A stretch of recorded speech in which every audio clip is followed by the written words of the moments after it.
સરપંચની ખંજવાળ બનેલી ઘટના ગામ આખું જંપી ગયું હતું. ચોમાસાની મેઘલી રાત હતી. ધીમી ધારે વરસાદ વરસતો હતો. માટીમાંથી મોહરી રહેલી સુગંધ વાતાવરણમાં અજીબ ઉન્માદ પ્રેરતી હતી. પવનનું જોર ન હતું, પણ ગામના શોકમાં ઉભેલો લીમડો સહેજ ડોલતો હતો. એના ભીના લીલા પાન વીજળીના ચમકારે વધુ ચમકતા હતા. એમાંય ઝાપે ઉભેલા ખીજડાની બખોલમાં બોલતી શીબરીની તીણી શીશ ભય પેદા કરતી હતી. કૂતરા ઓટલા ઉપર કે ખૂણે ખાસરે લપાઈ ગયા હતા. રાતના 11 વાગવા આવ્યા હતા. ધારાસભ્યની ગ્રાન્ટમાંથી આવેલ 4 માર્બલના બાકડામાંથી એક નિશાળની બહાર ઉભેલ પીપળા નીચે મૂકેલો હતો.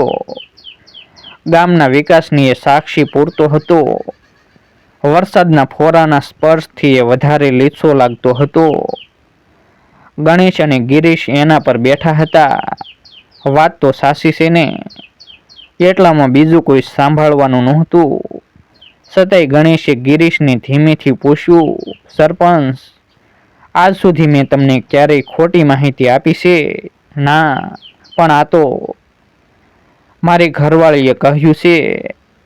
ગિરીશ સમજાવતા બોલ્યો, બૈરા ક્યારેય વાત છુપાવી ના શકે. વાત જાણે એમ હતી કે એકાદ વર્ષ પહેલા ધારસી પરણ્યો, એ પછી ગણેશની નજર એની રૂપાળી વહુ પર રહ્યા કરતી હતી, પણ કેમે કરીને એનો મેળ પડતો નહોતો. એવામાં ગઈકાલે ગિરીશે ગણેશને કીધેલું કે ધારસીને ઠીસણના ઉપરના ભાગે ખરજવું થયેલું છે અને એ દવા લેવા શહેરમાં ગયો છે. તે આજે રાતે એના સંબંધીને ત્યાં રોકાઈ જવાનો છે.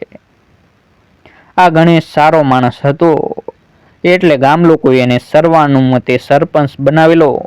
પણ પછી શું બન્યું કે એના એક પછી એક સિનાળવા લોકમુખે સરસાવા લાગ્યા. સરપંચ ગામનો સત્તાધીશ એટલે એને કહે પણ કોણ? સરપંચનું આ પણ કામ હોય તેમ એક ક્યાંક હકથી, ક્યાંક લાલચથી તો ક્યાંક ધમકીથી આડા સંબંધો બાંધતો. પછી તો આ ગિરીશ જેવા લેવા દેવા વગરના આડતિયાઓ પણ એની આગળ પાછળ ફરવા માંડેલા. ગણેશની ઘરવાળીથી પણ એના શાનગભત્યા સાના નહોતા રહ્યા. પણ કોઈ એને કહે કે તારો ધણી તો સરપંચ છે કે ગામનો હરાયો પાડો, ત્યારે બે ધડક જવાબ દઈ દીધી. એક હાથે તાળી ના પડે હું.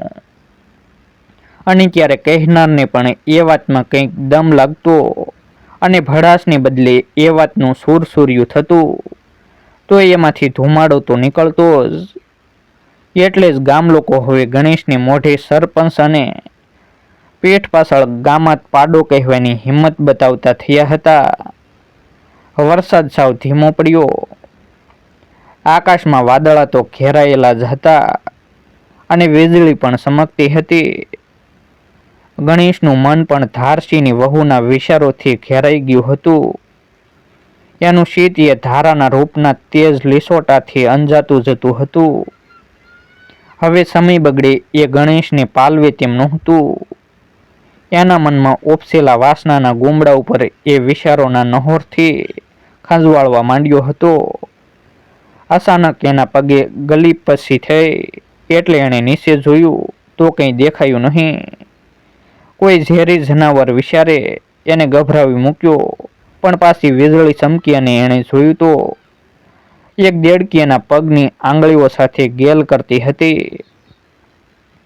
એણે પગ સહેજ આઘો ખસેડ્યો અને હસીને મનમાં જ બોલ્યો, હમણાં કસડી નાખી હોત. આકાશમાંથી પડતા ફોરાથી ભીજાઈને આવતો પવન ઠંડો હોય. ગિરીશે કહ્યું, સરપંચ, બીડી કાઢો, નહીં તો જોઈ તો ગરમાવો બીડીથી નહીં મળે, ટેકો તો મળશે ને. ખાલી ટેકાથી શું વળે? ગણેશે પેન્ટના ખિસ્સામાંથી 2 બીડીઓ કાઢી એક ગિરીશને આપી. સરપંચ, હું અહીં જ બેઠો છું, હવે તમે જાઓ. પણ નક્કી છે ને કે ધારસી ઘરે નથી?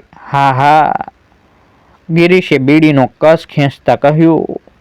મારી વહુએ કહેલું તો એ ખાતરી કરવા હું સાંજના ધારસીને ઘરે બાજરીના બીજનું બહાનું કાઢીને ગયો હતો અને ધારા ભાભીને પૂછેલું ત્યારે એમણે પણ કહેલું કે એ તો રાત રોકાઈને આવવાના છે.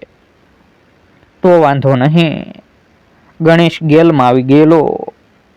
અંધારામાં બે જણે સળગાવેલી બીડીઓ જાણે કે કોઈ પ્રાણીની આંખો હોય તેમ તગતગતી હતી. વરસાદી પવનની ઠંડકમાં ગિરીશે બીડીના કસથી ગરમાવો અનુભવતો હતો, પણ ગણેશને બીડીમાં મજા નહોતી આવતી. ધારસીની વહુ ધારા રૂપે રંગે રૂપાળી હતી. એ ઘરથી બહાર નીકળે ત્યારે ઘણી નજરો એની સામે મંડાઈ રહેતી. આ તેનાથી અજાણ્યું નહોતું, પણ ખાનદાન ખોરડાની એ દીકરી હોય. સાસરે પણ એના ગુણના લોકમુખે વખાણ થતા હતા. ધારસી એના ખરજવાની વાત લગ્ન પહેલા છુપાવી હતી. સાસરે આવ્યા પછી ધારાએ જ્યારે આ વાત જાણી લી ત્યારે કોઈ આઘાત કે આંચકો અનુભવવાને બદલે એ વધુ સહનશીલ બની હતી અને ગુણિયલ વહુની જેમ વર્તતી હતી. પણ ધારસીને જમણા પગના ઢીસણના ઉપરના ભાગે થયેલા ખરજવાની વાત ખાસ તો બૈરાઓમાં સાનીમાને સરસાવવા માંડેલી. બધાઈને ધારાની ચિંતા થતી હતી, પણ ગણેશે જ્યારે આ જાણેલું ત્યારે એનું શેતાની મન ધારસી અને ધારાના લગ્ન જીવનના શીંડા શોધવા માંડ્યું હતું. એણે એનું ગણિત માંડેલું. ધારસીની વહુને અસંતોષ તો હોય જ ને. એણે આ વાત ગિરીશને કરેલી અને ગિરીશે આજનો લાગ જોઈ આ સોગઠું ગોઠવ્યું હતું. તીર બરાબર નિશાન પર જ હતું. આમ તો આવી બાબતમાં ગણેશનું ગણિત ક્યારેય ખોટું પડતું નહોતું. વરસાદી રાત હતી. ધારસીની ગેરહાજરી, ધારાની એકલતાને મજબૂરી તેમજ એની યુવાનીની અતૃપ્તિ. ગણેશ ટ્રાફિક જામ હોય તોય તેમાં રસ્તો કરી લે તેમ હતો. અહીં તો સડક જ સુમસામ હતી. કોઈ શોકી નહોતી અને પહેરેગીરી નહોતો. ગણેશ એની રીતે વિચારતો હતો કે ધારા ના પાડે જ શેની. સાવ સહેલો શિકાર હતો ધારા. ધારસીના પગે ખરજવું. શી વાત સાંભળીને શેતરી ચઢે છે. તો ધારાને તો એ ગમે જ કેમ. ગિરીશ સામે જોઈ ગણેશ મૂછમાં હસ્યો. એણે વિચાર્યું, આ તો ગોળનું ગાડું છે. ધારસીની નબળાઈથી ધારાને દબાવી શકાશે.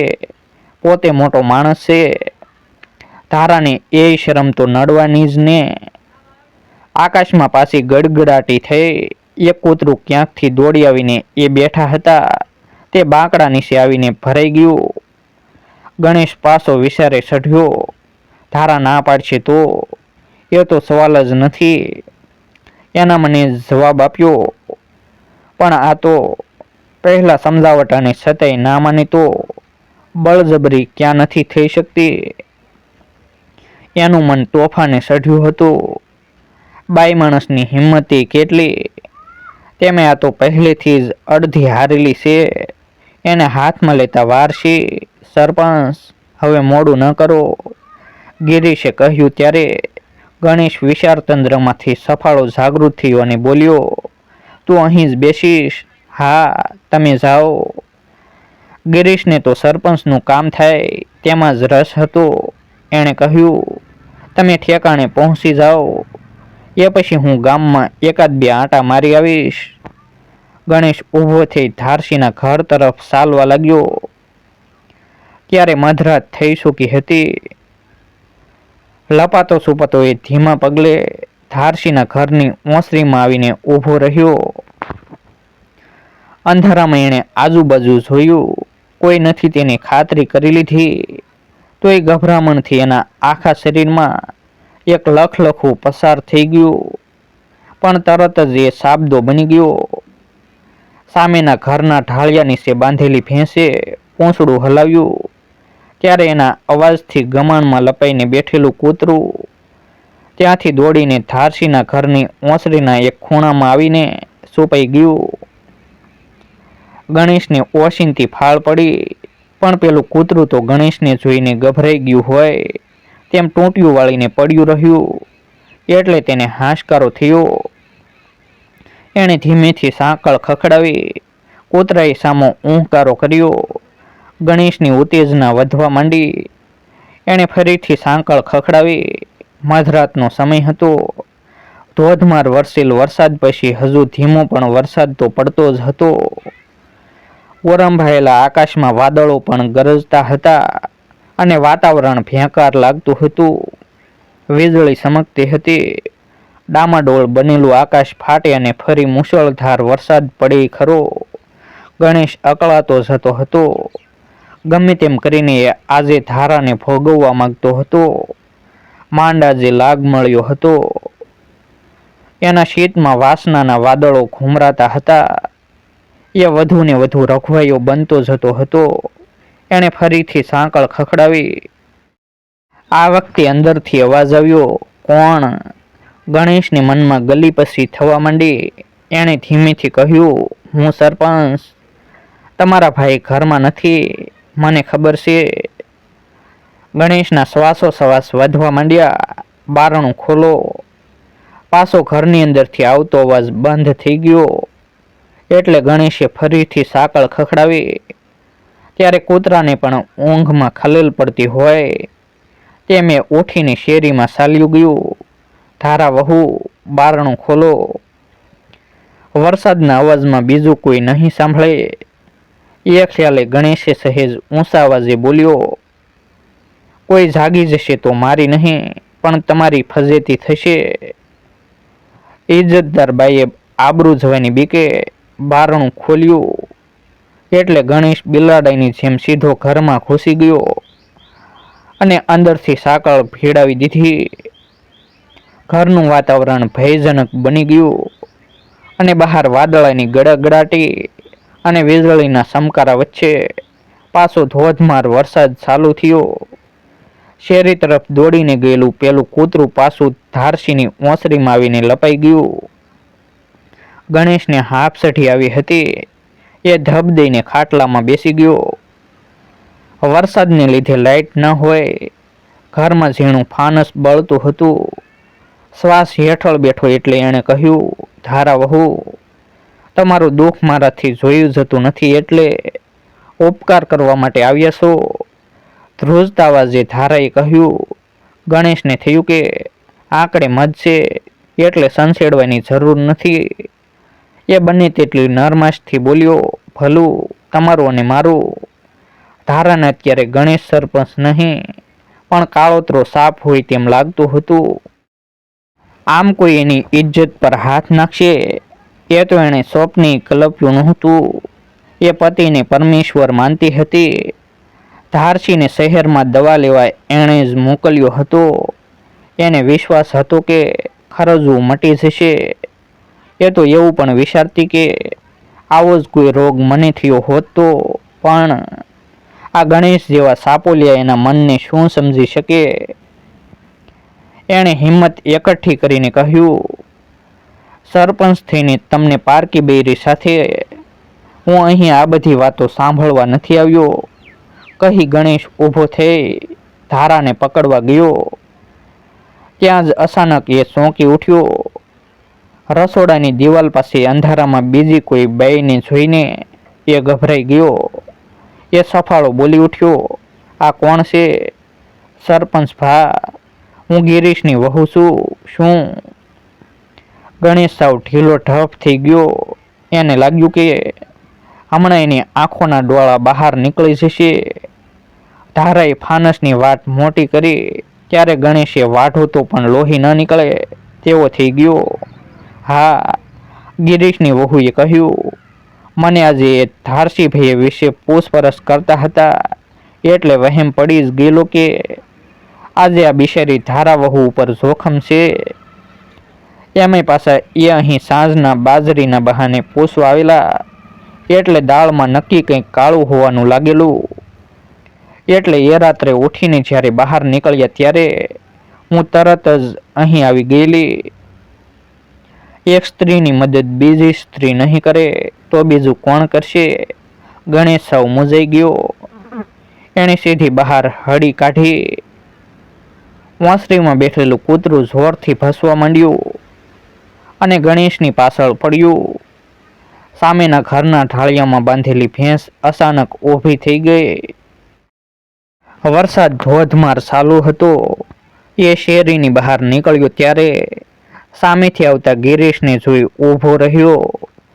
ત્યાં જ પાછળથી દોડતા આવતા કૂતરાને હડ કરતો એની સામે ફર્યો કે તરત જ કૂતરાએ કૂદીને ગણેશના જમણા પગના ઢીસણના ઉપરના ભાગે જોરથી બસકું ભરી લીધું અને ધારસીના ઘર બાજુ દોડી ગયું.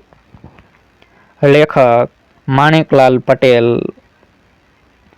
આવા જ નવા વિડીયો જોવા માટે અમારી યુટ્યુબ ચેનલ સબસ્ક્રાઈબ કરો અને વિડીયોને લાઈક શેર કરવાનું ભૂલશો નહીં.